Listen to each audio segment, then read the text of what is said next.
Sports Buffet Podcast was built on high school sports. Even though we've branched out in time, we still like to hold true to the roots. Jonathan Merryman. He's on 1st and 10 on News Channel 10 Friday night at 11:05. He joined me on the Sports Buffet Podcast prior to Week 2 games. Jonathan and I talk about some of his teams to watch in the Roanoke Valley. We talk about the exciting playmaker at Patrick Henry, David Prince, and much, much more. It's Jonathan Merryman on the Sports Buffet Podcast. Talking to Jonathan Merryman, he is the weekend sports anchor and sports reporter at News Channel 10 in Roanoke. High school football season has gotten underway. I know you got to see the Patriots of Patrick Henry last week.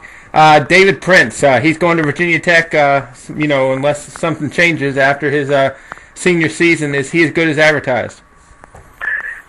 The kid is an athlete in all sense of the word. There's no telling what he's going to play at the Tech. He's long, he's lean, to me, he reminds me of a wide receiver or maybe a corner type guy.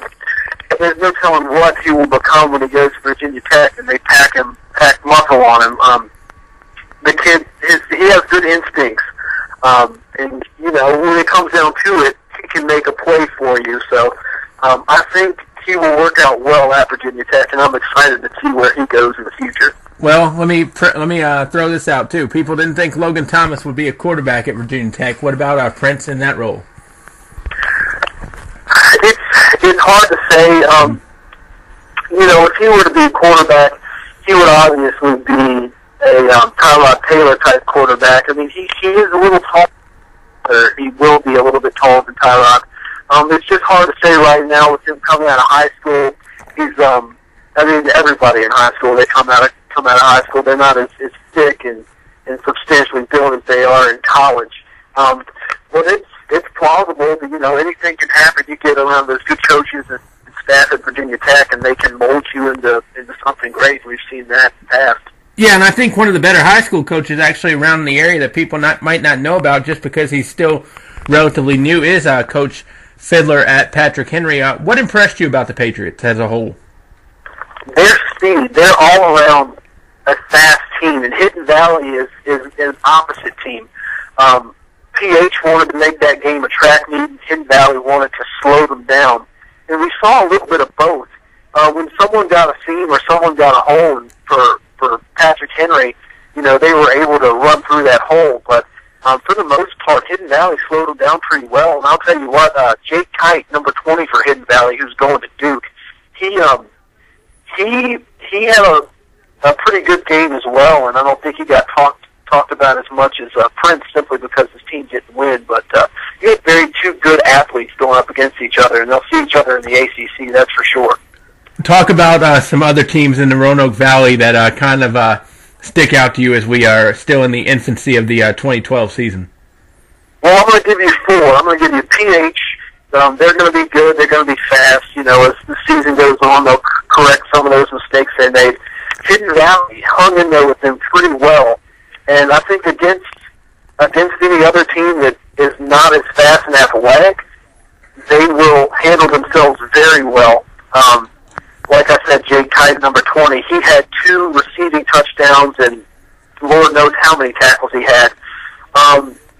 Franklin County, they're always good. Coach Chris Jones, he's on top of that program. They've been to the playoffs for the past 3 years, I believe. And one that may surprise some people, William Byrd is returning 15 starters.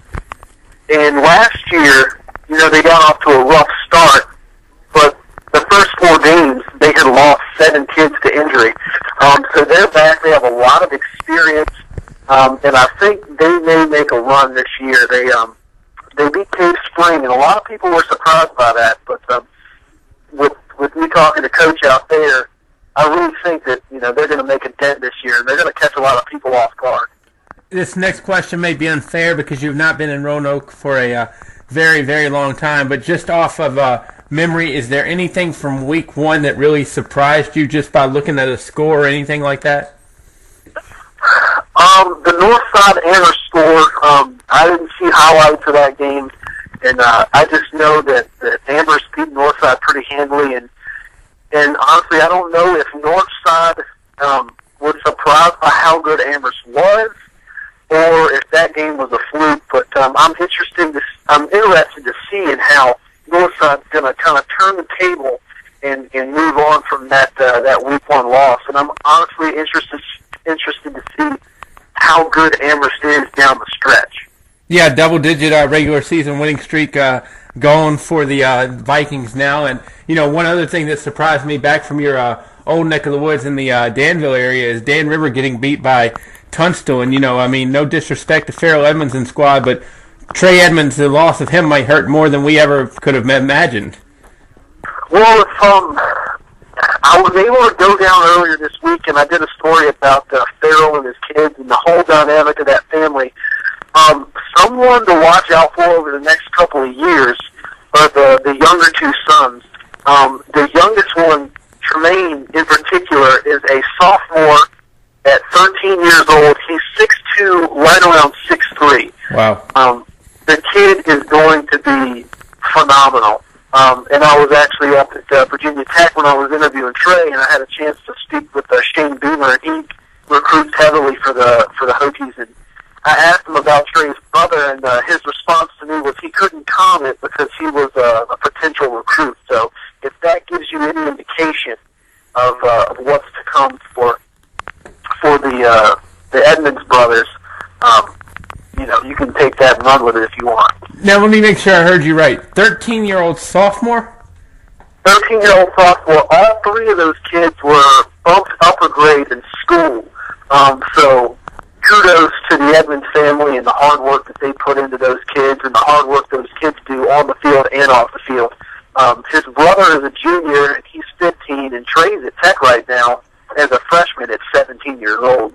So, that speaks volumes for the intelligence of those kids, and, on the field, Trey is obviously an excellent athlete, and I'd venture to say his brothers are right there with him. Yeah, off the field, Trey's a good kid as well. And, the thing is, too, you see a lot of parents or whatever hold a kid back sometimes, not really push a kid forward to, and I'm not saying it was all done to benefit athletics, but obviously it didn't hurt things.